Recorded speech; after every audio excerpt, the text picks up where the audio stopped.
একটু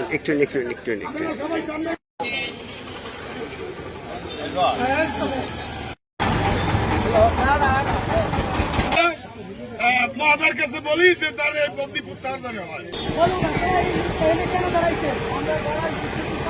সবারই কিন্তু কেউ কথা বলছে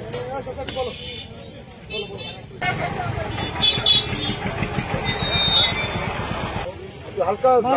বিচার হ্যাঁ সরাই দিয়ে আর ভালো লোকে ভালো ক্লিয়ার আছে আমার চালাই যাক ক্লিয়ার আছে ভালো লোকের লাগে সবাই